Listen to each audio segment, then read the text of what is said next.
اگه من الان اینجا نشستم و این حرف ها رو دارم میزنم، به خاطر اینه که هیچ کس تا حالا صدای منو نشنیده. دختری که برای شهریه‌اش مجبور شد تصمیمی بگیره که هیچ وقت فکرش رو نمی کرد.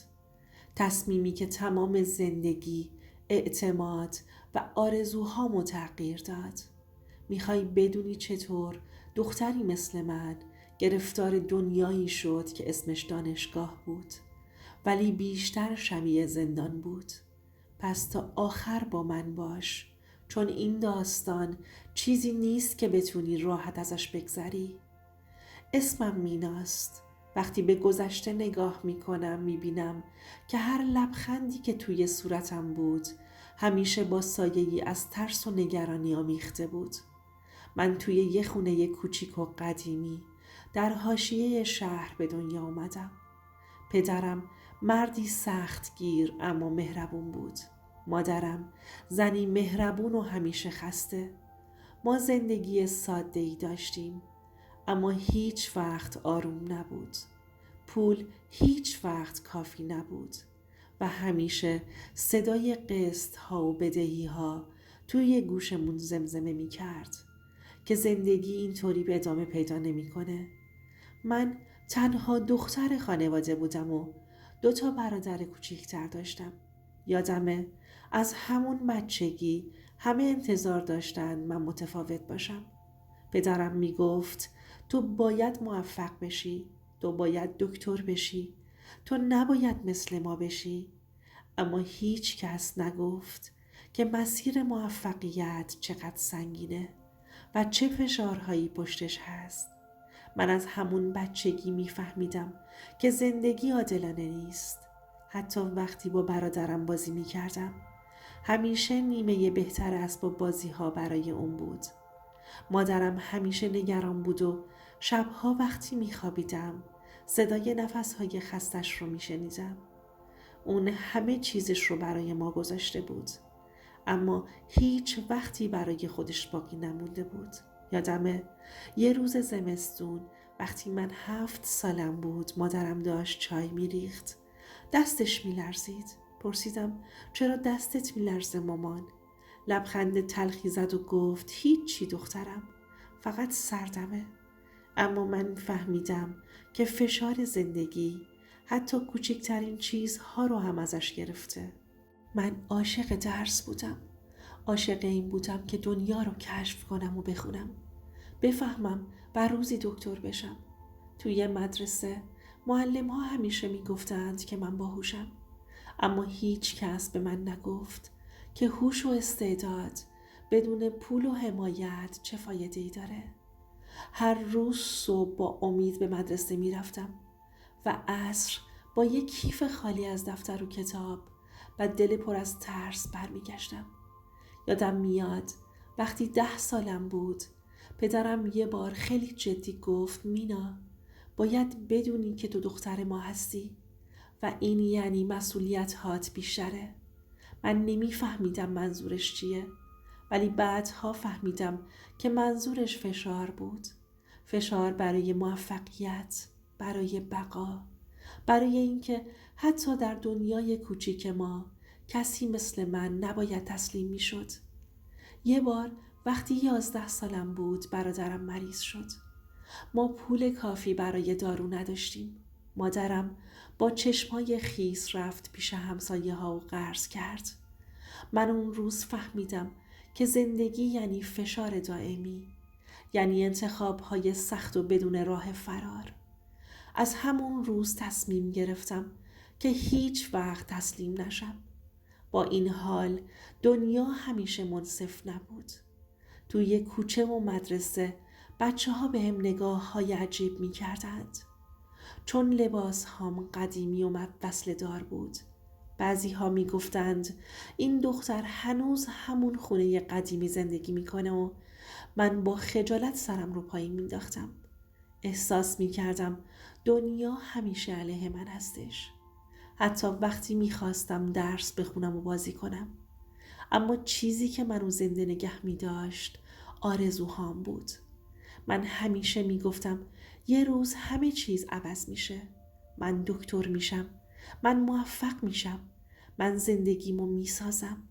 این جمله همیشه توی ذهنم بود، حتی وقتی خسته بودم، وقتی گریه میکردم، وقتی دیدم مادرم از فرط خستگی روی زمین نشسته و آرزو میکنه که ای کاش من نمیرفتم مدرسه. وقتی 12 سالم شد مادرم بهم گفت دخترم باید بدونی دنیا سخت‌تر از این حرف هاست. حتی وقتی تلاش میکنی بعضی وقتها هیچ نتیجه‌ای نمیبینی. من اون روز رو گریه کردم، اما با خودم عهد بستم که هیچ وقت اجازه ندم شرایط ارادم رو بشکنه. خونه ما کوچیک بود، اما هر گوشش پر از داستانهای پنهان بود. صدای بحث‌های شبانه، صدای قرض‌ها، صدای خستگی مادرم و پدرم همیشه توی گوشم بود. من بزرگ می شدم و می دیدم که زندگی واقعی چیه؟ تلاش، فشار، گاهی انتخاب‌های غیر انسانی، و این فقط شروع داستان من بود. شروعی که هیچ کس فکر نمی کرد روزی منو به جایی برسونه که مجبور شم انتخاب‌های غیر قابل تصور بکنم. انتخاب‌هایی که آیندم، عزت نفس و روحم رو تحت تاثیر قرار میداد. وقتی وارد نوجوانی شدم دنیای من بزرگتر و پیچیده‌تر شد، اما هیچ چیز آسونتر نبود. مدرسه برای من نه تنها محل یادگیری بلکه میدان نبرد بود. هر روز صبح با کیف پاره و کفش هایی که بزرگترها به من داده بودند راهی مدرسه می شدم و با حسرت به بچه هایی نگاه می کردم که لباس های نو داشتن و نگران فرداشون نبودند. یادم میاد یه روز خانم معلم با نگاه تیزش گفت مینا تو همیشه هوشت بالاست، اما این کافی نیست، باید تلاش کنی. من تلاش می کردم، اما هیچ کس نمی دونست که بعد از مدرسه باید به خونه برم و به مادر مریضم کمک کنم و برادر کوچیکم رو مراقبت کنم. دوستان می گفتند که زندگی من متفاوته و من هیچ وقت نتونستم جوابشون رو بدم. بعضیها با تمسخر می گفتند این دختر هنوز کفشش وصله داره، هنوز کیفش قدیمیه، و من با سکوتم جواب می دادم. درونم آتش می گرفت، اما هیچ راهی برای اعتراض نبود. تو همین روزا بود که اولین بار آرزوی بزرگم یعنی دکتر شدن شکل واقعی به خودش گرفت. وقتی توی کلاس علوم نگاه می کردم حس می کردم دنیا مثل یک کتاب بازه و من می تونم تمام صفحاتش رو بخونم و تغییرش بدم. این آرزو تنها نوری بود که منو از تاریکی زندگی بیرون می آورد. اما فشارها ادامه داشت. من باید همیشه بهترین می شدم. نه فقط برای خودم بلکه برای خانواده. هر نمره پایین، هر اشتباه کوچیک یه بار اضافی روی دوش مادرم و پدرم بود. گاهی اوقات وقتی می نشستم و دفترم رو نگاه می کردم می دیدم تمام امید و انرژیم تبدیل به خستگی شده. در این سالها یاد گرفتم که زندگی واقعی هیچ وقت منصف نیست. حتی معلم ها هم گاهی بدون اینکه بدونن باعث میشن تو احساس کنی کمتر از دیگران هستی. یه روز وقتی جواب امتحان علوم رو دیدم و نمرم کمتر از یکی از بچه‌های تازه وارد بود، حس کردم تمام تلاش ها بیفایده بوده. اما بعد به خودم گفتم مینا تو باید بهترین باشی. دنیا منتظر کسی مثل تو نیست. باید خودت راهت رو بسازی. نوجوانی من با 2 حس عجیب پر شد. امید و ترس. امید برای آینده و ترس از شکست و ناتوانی. وقتی به شبها فکر می کنم هنوز می تونم صدای قلبم رو بشنوم که با تپش سری می خواست بگه تو می تونی. اما چشام پر از اشک بود و گاهی حس می کردم همه چیزمو دارم از دست میدم. این دوران شکلگیری شخصیت من بود. دوران یاد گرفتن. گاهی باید سکوت کنی، گاهی باید مبارزه کنی و همیشه باید امیدوار بمونی. من فهمیدم که حتی هیچ کسی کنار تو نیست. تو باید بهترین دوست خودت باشی. تو همین روزا بود که متوجه شدم دنیا فقط با تلاش و استعداد ساخته نمیشه. پول و ارتباطات هم نقش دارن. خانواده هایی که پول و حمایت دارند مسیر ساده تری دارند و من با وجود همه استعدادهام باید با این نابرابری ها مبارزه می کردم. اما چیزی که منو زنده نگه می داشت آرزو و رویاهام بود. هر بار که مدرسه رو ترک می کردم و به خونه برمی گشتم با خودم حرف می زدم. یه روز همه چیز تغییر می کنه. یه روز من به اون چیزی که می خوام می رسم. این حرف مثل یه وعده مخفی همیشه تو گوشم زمزمه می کرد. دوستام، معلمهام، همکلاسی ها، هیچ کس نمی دونست که من شبها با چه اضطرابی می خوابم و صبحها با چه امیدی بیدار می شم. زندگی من یه معادله پیچیده بود. فشار مالی، مسئولیت خانواده، تلاش برای موفقیت، تبعیض‌های اجتماعی و این تنها آغاز راه بود. دوران نوجوانی منو آمادم کرد برای چیزی که بعدم به دانشگاه اومدم. دنیای بزرگتر، مشکلات بزرگتر و تصمیم‌هایی که هیچ راه بازگشتی نداشتند. وقتی بالاخره وارد دانشگاه شدم فکر می کردم زندگیم قراره بهتر بشه. فکر می کردم تمام تلاش هام تو اون سالها بالاخره نتیجه داده و من به مسیر موفقیت نزدیک شدم.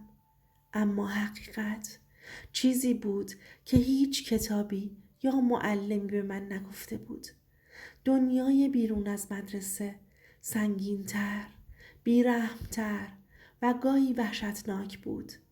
شهر بزرگ، دانشگاه شلوغ، خوابگاه‌های کمجا و شهریه‌های سنگین، همه چیز بیش از حد واقعی و دردناک بود. وقتی دفترچه شهریم رو دیدم چشمام از تعجب گشاد شد. مبلغی که باید می پرداختم برای خانواده ما مثل یک کوه عظیم بود. مادرم که از شهرستان اومده بود نگاهش پر از نگرانی بود اما چیزی نگفت. من می دونستم که این نگاه یعنی فریاد، یعنی تو باید راهی پیدا کنی. کار پیدا کردن هیچ فرصتی نبود. شغل دانشجویی که درآمد کافی بده کم و رقابتی بود. هر بار که به فکر کار می افتادم می دیدم که تجربه و ارتباطات کسایی که پول و نفوذ دارند من رو عقب نگه می داره. برای هر شغل کوچیک هم باید رقابت می کردم. یه روز وقتی تو دفتر دانشگاه منتظر ثبت نام بودم استاد دکتر سهرابی رئیس گروه علوم پزشکی من رو صدا زد. اون مردی مسن با کت و شلوار مرتب و چهره‌ای جدی بود که احترام و ترس رو همزمان در دل دانشجو می آورد. وقتی اسمم رو صدا زد نفسم بند اومد. چیزی تو نگاهش بود که نمیتونستم اون رو تحلیل کنم. ترکیبی از قدرت، کنجکاوی و تهدید ناپیدا. اون با لحن آروم اما فرماندهانه گفت: مینا، شنیدم مشکلات مالی داری. میخوای کمکت کنم؟ اولش فکر کردم منظورش یک بورسیه یا یه وام دانشجوییه. اما وقتی لبخند زد و ادامه داد: میتونیم خصوصی صحبت کنیم یا جای خلوتی پیدا کنیم، چیزی در درونم لرزید. چند روز بعد اون منو به دفترش دعوت کرد. دفترش کوچیک و تاریک بود. نور مهتاب از پنجره میتابید و دیوارها پر از تابلوهای علمی و مدارک بود. اون گفت: میدونم شرایطت سخته. اگه بخوای میتونم شهریت رو جور کنم. اما باید چند کار کوچیک انجام بدی بدون اینکه کسی بفهمه. اون لحظه قلبم تند تند میزد. نمیتونستم باور کنم. اما میدونستم اگه مخالفت کنم شهریم پرداخت نمیشه و ترم رو از دست میدم. روزها گذشت و فشار اون بیشتر شد. پیام‌های خصوصی، دعوت‌های نامحسوس و لبخندهایی که تهدید رو در خود داشتند من رو میترسوند. اون بارها و بارها گفت این کار فقط برای کمک هستش و هیچ کس نباید بفهمه. اما من میدونستم که اگه قبول نکنم آیندم به خطر میفته. یه شب تو خوابگاه با خودم حرف زدم. مینا، تو نمیتونی. این اشتباهه. اما اگر قبول نکنی همه چیز از دست میره. اشک‌هام روی بالش میریخت. قلبم درد شدیدی داشت. برای اولین بار تو زندگیم فهمیدم که جهان نه تنها بیرحمه بلکه گاهی تو رو مجبور میکنه بین بد و بدتر انتخاب کنی. هر بار که اون رو میدیدم حس میکردم در تله‌ای گرفتارم که هیچ راه فراری نداره. هر بار که لبخند میزد یادم میافتاد که برای چند هزار تومان شهریه چه چیزایی از دست میدم. عزت نفسم، اعتمادم، امیدم، حتی کودکی و نوجوانیم که با تلاش ساخته بودم.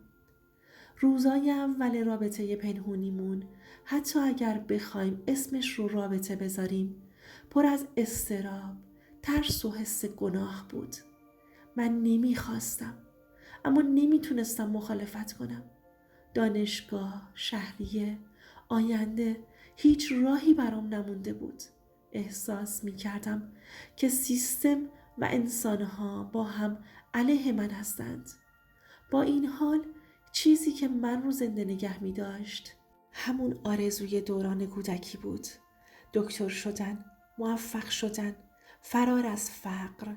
این فکر حتی وقتی در دفتر تاریک استاد می نشستم و با اضطراب و ترس به لبخندش نگاه می کردم مثل نوری کوچیک تو قلبم می درخشید. اما دنیا هیچ وقت اجازه آرامش رو بهم نمیداد. هر بار که ترم جدید می شد فشارش رو من بیشتر می شد. خواسته هاش جدیدتر و من بیشتر در تله این رابطه پنهانی گرفتار می شدم. ترس و اضطراب زندگی روزمرم رو پر کرده بود. حتی وقتی با دوستانم بیرون می رفتم لبخند می زدم. اما درونم پر از وحشت و تردید بود. هفته ها می گذشت و استاد به طور نامحسوس فشارش رو من بیشتر می کرد. پیامک ها، دعوت های خصوصی و نگاه ها و حتی جملات سادهش. هر بار که به دفترش می رفتم و قلبم می تپید و ذهنم پر از سوال های وحشتناک می شد. اگر قبول نکنم چی میشه؟ اگر قبول کنم چه بلایی سرم میاد؟ یه روز عصر وقتی دوباره به دفترش دعوت شدم نور خورشید از پنجره به میز چوبی میافتاد و من روی صندلی نشسته بودم و حس میکردم تمام دنیام در حال فرو ریختنه. اون میگفت میدونم که شرایطت سخته اما باید با من همکاری کنی و مطمئن باش که کسی نمیفهمه. من نگاهش میکردم و میدونستم منظورش چیه. هر عضوی از وجودم مقاومت میکرد. ذهنم مرتب یادآوری میکرد که شهریم پرداخت نشده. ترمم از دست رفته و آیندم ویرون میشد. حتی شبها خوابم نمیبرد و با خودم میگفتم چطور ممکنه که برای یه ترم همه چیزم رو قربونی کنم. اولین بار که قبول کردم قلبم شکست. احساس گناه، ترس و تنهایی همه جا رو پر کرده بود. من مجبور بودم سکوت کنم. مجبور بودم لبخند بزنم و مثل کسی باشم که همه چیزش رو از دست نداده. اما تو درونم میدونستم که هر باری که این همکاری رو میپذیرم بخش دیگری از روحم از بین میره. روزها گذشت و رابطه پنهانی ما ادامه پیدا کرد. هر ملاقات، هر پیام، هر نگاه استاد با خودش فشار و ترس جدید برام می آورد. من سعی می کردم خودم رو قانع کنم که این فقط راهی برای ادامه تحصیله. اما هیچ توجیه دیگه‌ای نمی تونست حس گناه و خشم درونیم رو کاهش بده. یه شب در خوابگاه گریه می کردم و به دیوار تکیه داده بودم. فکر کردم که شاید راهی وجود داشته باشه. شاید کسی به من کمک کنه. اما نمیتونستم با کسی حرف بزنم. ترس از قضاوت، ترس از دست رفتن فرصتها و ترس از استاد همه چیز رو فلج کرده بود. تو همین دوران من متوجه شدم که این داستان نه تنها داستان من نیست. دخترای دیگه‌ای هم بودند که در سکوت همین فشار رو تحمل می کردند. بعضیها شجاعت داشتند حرف بزنند. بعضیها هم مثل من نمیتونستند به کسی اعتماد کنند. این فکر حتی در سخت ترین لحظات به من امید میداد که اگر من صدام رو بلند کنم شاید دیگران هم شجاعت پیدا کنند. با گذشت زمان من یاد گرفتم چطور با ترس زندگی کنم، چگونه لبخند بزنم، چگونه با استاد صحبت کنم، چگونه هر بار که اضطراب منو میگیره نفس عمیق بکشم و خودم رو نگه دارم. این مهارتی بود که هیچ کلاس و معلمی نمیتونست یاد بده. مهارت بقا در دنیای بی‌رحم. هر بار که شهریم پرداخت میشد یک قسمت از من احساس شکست میکرد. هر بار که استاد لبخند میزد قلبم میشکست. من بین دو راهی گیر کرده بودم، ادامه دادن یا مقابله کردن. هر بار که انتخاب میکردم حس میکردم دنیا همه چیزمو میگیره. با این حال چیزی در درونم هنوز زنده بود. همون شعله های کوچیک، آرزوهای کودکی که میگفت مینا تو میتونی، تو ارزش داری. و من هر روز حتی وقتی ضعف میکردم میلرزیدم. به اون فکر میکردم این تنها چیزی بود که منو نگه میداشت. وقتی همه چیز به اوج خودش رسید تازه فهمیدم چه بلایی سرم اومده. اون ترم گذشت، شهریم جور شد، اما چیزی که به دست آوردم فقط یه مدرک نبود. یه زنجیر روی قلبم و روحم بود. هر بار که به خودش نگاه می کردم حس می کردم قسمتی از خودم رو باختم. زندگی روزمرم پر از ترس و اضطراب بود. با دوستان می خندیدم، اما هر شب که تنها می شدم گریه می کردم. می دیدم که دنیا با آدمای بی‌رحم پر شده و سیستم دانشگاه به جای محافظت از دانشجو اسم و مقاوم استادها رو می پوشونه. حس می کردم هیچ کسی نیست که حرفمو بشنوه، حتی خانوادم. با این حال یه چیزی هنوز توی من زنده بود. همون آرزوی کوچیک دوران بچگی. هنوز میخواستم موفق بشم. هنوز میخواستم دکتر بشم. هنوز میخواستم زندگی خودم رو بسازم. ولی این بار فهمیدم برای رسیدن به چیزی که میخوای ممکنه مجبور بشی با دنیا و آدمای بد بجنگی. حتی اگه به قیمت آسیب به خودت باشه. این چند سالم گذشت. میتونستم از این وضعیت خارج بشم. ترمها تموم شد. دانشگاه تموم شد. و فهمیدم بعضی چیزها رو که به دست میاری ارزش روحیشو نداره. یاد گرفتم که همیشه باید صدای خودم رو گوش کنم و هرگز اجازه ندم کسی با قدرتش منو کنترل کنه. اگه تو جای مینا بودی هیچ وقت اجازه نمیدادی کسی بهت زور بگه یا تو رو مجبور کنه به چیزی که دلت نمیخواست. حتی وقتی شرایط سخت بود همیشه راهی هست که به خودت وفادار بمونی. زندگی واقعی آزمون بزرگیه وقتی تو میتونی ازش سالم بیرون بیای. حالا میخوام ازت بپرسم آیا تو جای مینا بودی چی کار میکردی؟ لطفاً تو کامنت ها بنویس و بهم بگو. و تویی که تا آخر این داستان با من بودی خیلی ممنونم ازت که گوش دادی. یادت باشه لطفاً لایک کنی، کامنت بذاری و سابسکرایب کنی برای صداهایی که هنوز توی سکوت گریه میکنن و کسی صدای اونها رو نشنیده.